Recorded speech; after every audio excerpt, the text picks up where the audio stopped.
Shalom, saudari-saudara yang dikasihi Tuhan. Jumpa lagi dalam Renungan Harian Provinsi MIC Indonesia edisi tanggal 4 September 2024.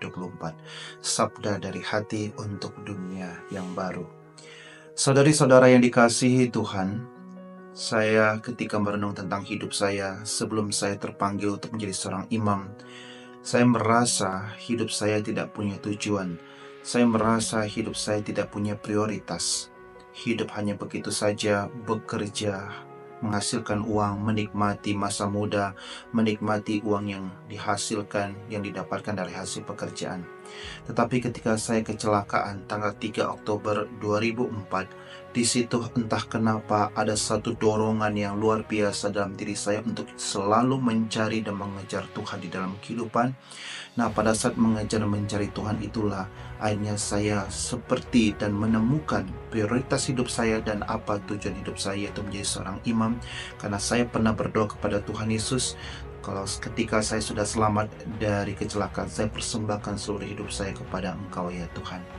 Saudari-saudara yang dikasihi Tuhan, Yesus sendiri pun tahu prioritas dan tujuan hidupnya ketika ia datang ke dunia ini. Bukan sebagai penyembuh, bukan sebagai pembuat mukjizat, tetapi Yesus datang untuk mewartakan kabar sukacita, mewartakan Injil kepada banyak orang, kepada mereka yang terpinggirkan, kepada mereka yang putus harapan, kepada mereka yang tinggal di dalam kegelapan. Meskipun ketika dia menyembuhkan banyak orang, pada awalnya dia menyembuhkan mertua Simon dan sembuh, dan mulai banyak orang mencari dia untuk meminta penyembuhan. Yesus tahu prioritas dan tujuan apa yang harus dilakukan ketika dia datang ke dunia. Dia segera pindah ke kota lain untuk mewartakan kabar sukacita, mewartakan Injil kepada banyak orang.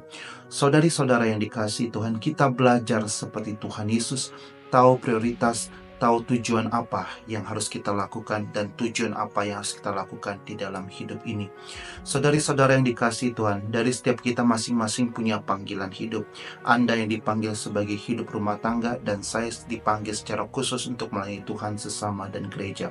Kita masing-masing punya prioritas, kita masing-masing punya panggilan.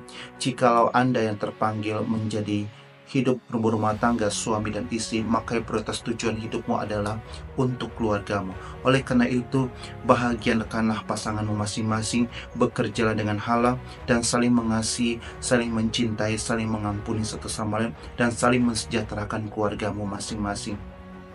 Jikalau engkau terpanggil misalnya juga sebagai pelayan gereja, bagilah waktumu dengan adil untuk keluargamu dan juga untuk gereja. Jangan kau menghabiskan waktumu hanya untuk di dalam gereja terus, pelayan terus, sehingga kau melupakan keluargamu. Tidak bisa. Hidup mesti seimbang, hidup mesti harmoni.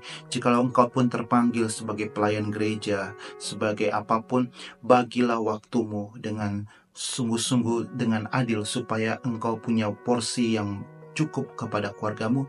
Engkau juga membagi porsi waktumu juga untuk pelayananmu.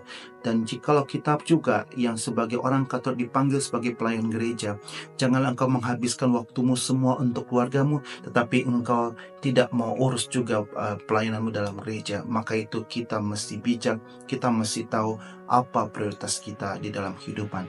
Saudari-saudara yang dikasihi Tuhan, mari kita belajar seperti Tuhan Yesus. Dia tahu apa prioritasnya, dia tahu apa tujuannya ketika datang ke dunia.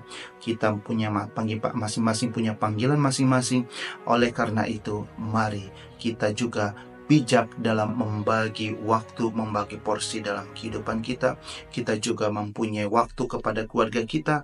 Kita juga mempunyai waktu juga untuk pelayanan kita. Maka itu hidup kita pun akan seimbang. Shalom, Tuhan memberkati Anda semuanya.